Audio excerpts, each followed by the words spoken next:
Hello friends, हमारे YouTube channel में आप सभी का स्वागत है। भारत की आध्यात्मिक भूमि सारनाथ विश्व प्रसिद्ध बौद्ध तीर्थ स्थलों के लिए प्रसिद्ध है। यह वह पवित्र जगह स्थान है जहां भगवान बुद्ध ने अपना पहला उपदेश दिया था। आज हम आपको सारनाथ के सुंदर, शांत और आध्यात्मिक बौद्ध पवित्र स्थलों के दर्शन कराएंगे। यह है सारनाथ का जापानी मंदिर जो धम्मिक स्तूप और मूलगन कुटी विहार के पास स्थित है।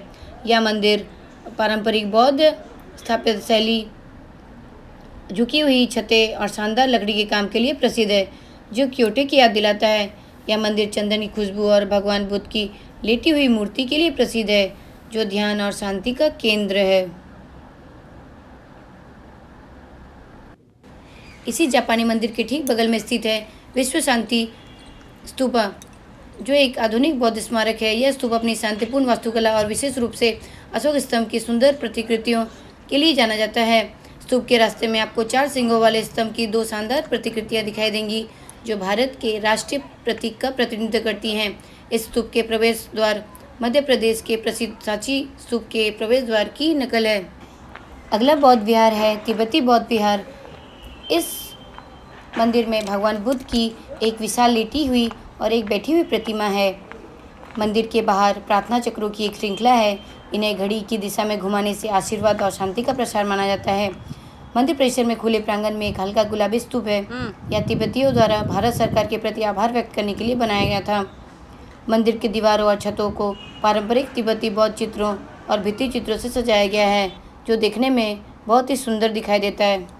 अगला बौद्ध मंदिर है चीनी बौद्ध मंदिर। इस मंदिर की स्थापना 1939 में बीजिंग के मठाधीश ताओ काई द्वारा की गई थी। यह मंदिर पारंपरिक चीनी शैली से बना है, जिसमें चमकीले लाल और पीले रंगों का उपयोग किया गया है। मंदिर के अंदर सुंदर चीनी लालटेन और विभिन्न आकारों की बुद्ध प्रतिमाएं देखी जा सकती हैं। मंदिर के अंदर प्रसिद्ध चीनी यात्री हेन त्सांग द्वारा भारत यात्रा के दौरान अपनाए गए मार्ग का एक बड़ा नक्शा प्रदर्शित है।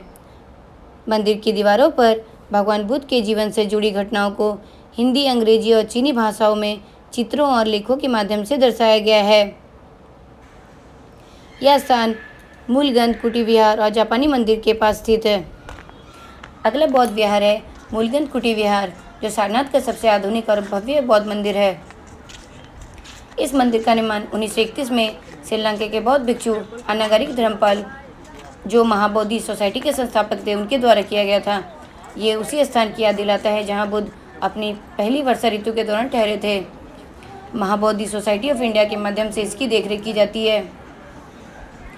मंदिर के अंदर की दीवारों में जापान के प्रसिद्ध कलाकार कोशित्सुने ओशु द्वारा बनाए गए शानदार चित्र हैं। ये चित्र भगवान बुद्ध के जन्म से लेकर महापरिनिर्वाण तक की पूरी जीवन यात्रा को दर्शाते हैं। मंदिर के मुख्य गर्भगृह में भगवान बुद्ध की सोने की परत चढ़ी एक विशाल प्रतिमा है, जो धम्मचक्र प्रवर्तन मुद्रा में है और देखने में बहुत भव्य लगता है।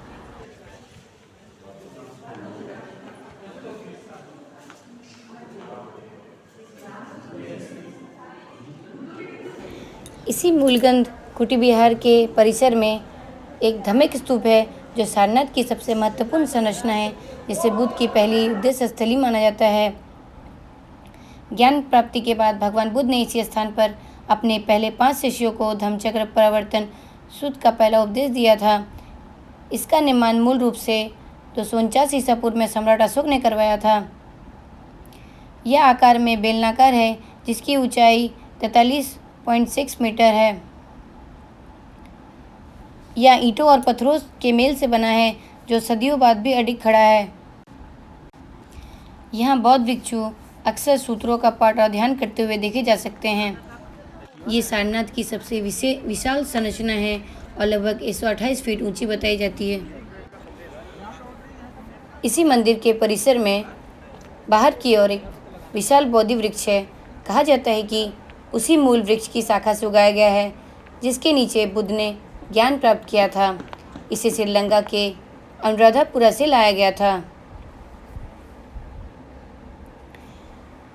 यह पेड़ न केवल एक वनस्पति है, बल्कि बुद्ध के ज्ञानोदय का जीवंत प्रतीक है।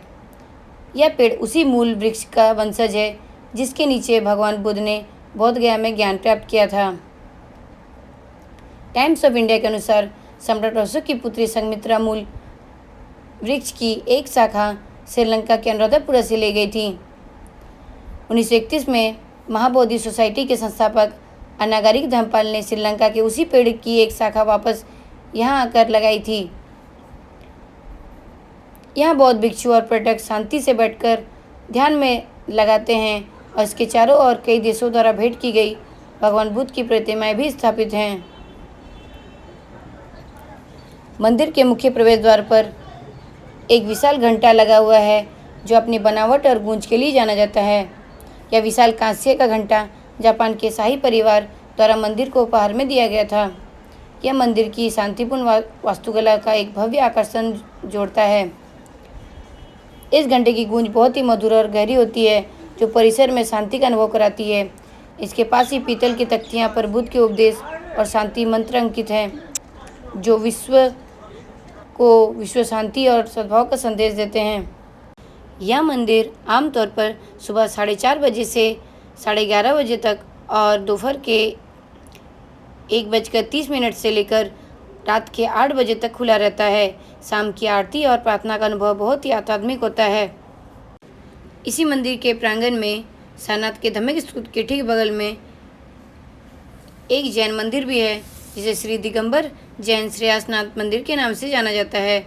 यह मंदिर जैन धर्म के 11वें तीर्थंकर भगवान श्रेयासनाथ को समर्पित है। जैन धर्म ग्रंथों के अनुसार सारनाथ, जिसे प्राचीन समय सिंहपुरी कहा जाता था, उनका जन्मस्थल है। यहाँ उनके जीवन के 4 महत्वपूर्ण घटनाएं हुए थे जो इसे दुनिया भर के जैनियों के लिए एक पवित्र तीर्थस्थल बनाते हैं। 1824 में बने इस मंदिर की बनावट बहुत ही भव्य है। मंदिर का ऊंचा शिखर और बारीक नक्काशी दूर से ही पर्यटकों का ध्यान खींचते हैं। मंदिर के भीतर भगवान श्रेष्ठनाथ की काले संगमरमर की शांत प्रतिमा स्थापित है जिसे देखकर मन में असीम शांति मिलती है। इस मंदिर की सबसे खास बात इसकी दीवारों पर बने भित्ति चित्र हैं। ये चित्र भगवान महावीर और अन्य तीर्थंकरों के जीवन की कहानियों को इतनी खूबसूरती से बयां करते हैं कि आप उन्हें घंटों तक निहार सकते हैं।